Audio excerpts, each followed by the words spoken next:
another one. You know, when I first wrote this title, I just thought of 50 Cent because he has a song, Nobody Likes Me, and that's okay. But apparently to the person asking this question, it's not really okay for them, right? It says, nobody likes me at work. So let's see what's going on with this person. Maybe we can help them, right? It says, disliked at every single workplace. I'm disliked at every workplace. The moment I arrive, I am assumed to be lazy, incompetent slacker based on my appearance. I have long platinum blonde hair and I'm young. At my last job, I had an older male employee tell me looks like a slacker straight to my face, while openly joking that I'll probably arrive to work intoxicated. That would suck. And this is supposed to be a professional office environment.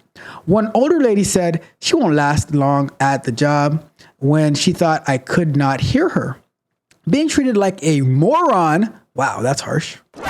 24/7 when I've had more relevant education and experience than my coworkers is extremely frustrating and demoralizing.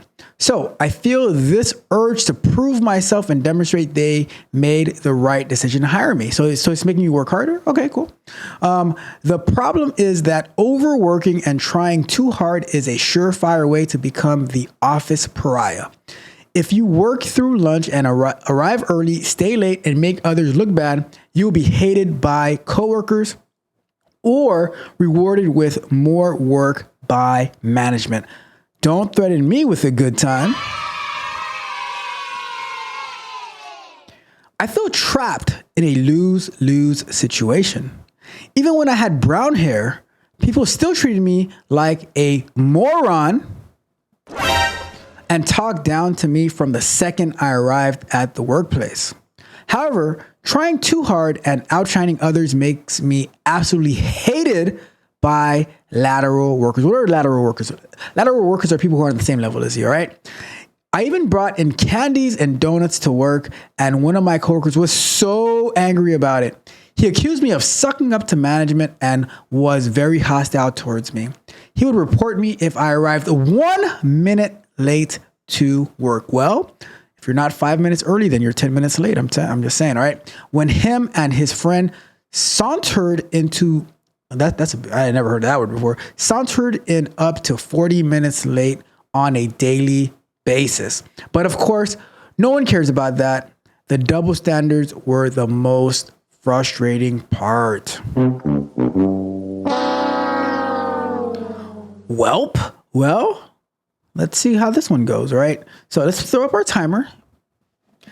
And first and foremost, I don't even know where to start with this one. So I'm going to say to start off with this, right? It is hard to believe that a person can be disliked at every workplace they go to, and it's not their fault. So whenever I see, because there's always a common denominator. Whatever problems you have from place to place that are similar, it's probably a you thing, all right? It's probably a you thing. I'm just saying. Bruh. Now, I don't think because your appearance, you should be assumed to be lazy or incompetent. But then again, how do you keep switching job to job? Now, here's my biggest takeaway from this. Because for me, I personally don't care being treated like a moron 24/7, although you probably work like 8 hours a day. So it's not really 24/7 unless you have 3 full-time jobs that you work daily. And then at every single one of those jobs, they treat you like a moron, which that's not nice. And I can understand why it could be demoralizing. But guess what? When you say you have the urge to prove yourself, I think that urge to prove yourself is a good thing. Every single day that I wake up in the morning, I feel the urge to prove myself. But to who though? To myself. Because guess what? At the end of the day, like we always say at the end of the show, yesterday's price is not today's price. And today's price is not tomorrow's price. So I couldn't care less what I did yesterday. It's all about what am I going to do today? We the best. So I already, because I say I have to prove myself to myself, I don't really care about all the other people, because in the effort that I put in for myself, it's going to reflect on everybody else. Now,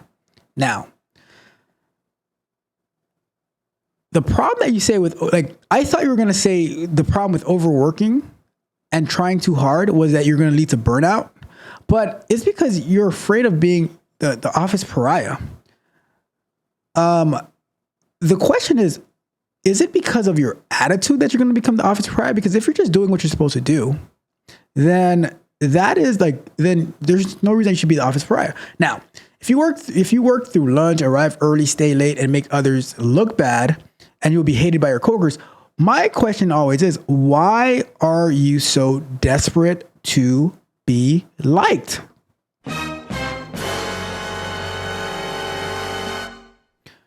It reminds me of when we were in school, elementary, middle, high school.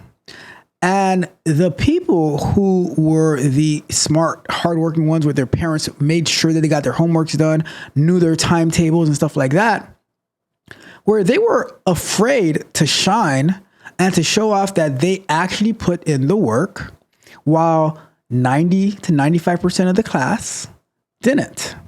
And now you are afraid to, answer questions, raise your hand and stuff like that, because you don't want to be hated by your classmates, which sounds like the same thing that's going on over here, or rewarded with more work by management. So I'll tell you this. In the same way in the school analogy, when you were rewarded like with more work because they expected more of you because you were smart, but look at the long game. That gave you the opportunity to go into gifted classes, to finish school early, to get bumped up a grade. In the workplace, it can lead to promotions, to management, if and only if you have the character to match. Character plays a big role. So if you are a pariah, then that's different. But if you are just working hard, making sure you get things done, you keep your head down, do what your boss needs, you speak with your boss on goals, then the way that I feel about it is I don't care what other people feel about me, because at the end of the day, it's just their feelings. And I would rather win than be loved. That's just me.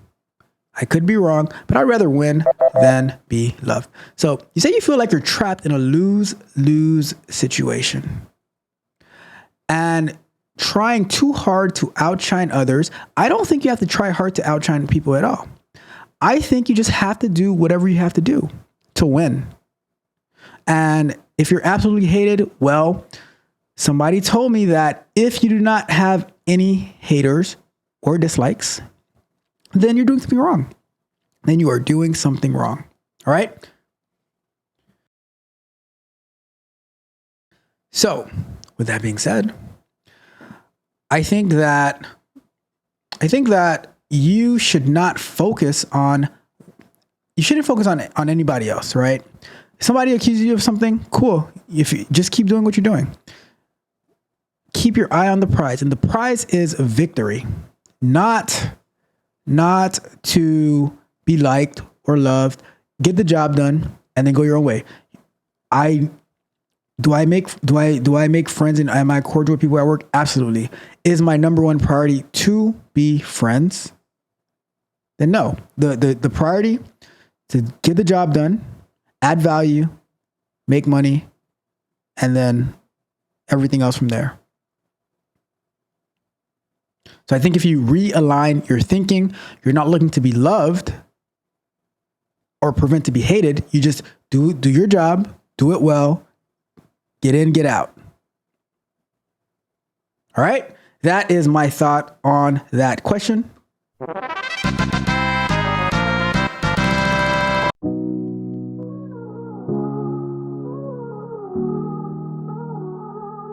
They say they want success, but they don't put in the time. Promises unkept, all this wasted energy's a crime. People with their eyes wide shut, just playing their part. But when it comes to commitment, they ain't got the heart. Tell me, what's the point of dreaming big if you don't try? Why don't you wake up, get your dreams in line? You can't keep on waiting, 'cause it's your time to shine. Don't let the darkness cloud the path that you own. If you want success, then you gotta make it home. I see the potential in them, but they don't understand. Only chasing shadows, never stepping on the land. Words are just reflections, but actions tell the tale. When you want the prize, you gotta break the veil. Success is a road, but oh, it ain't a free ride. Why don't you wake up, get your dreams in line?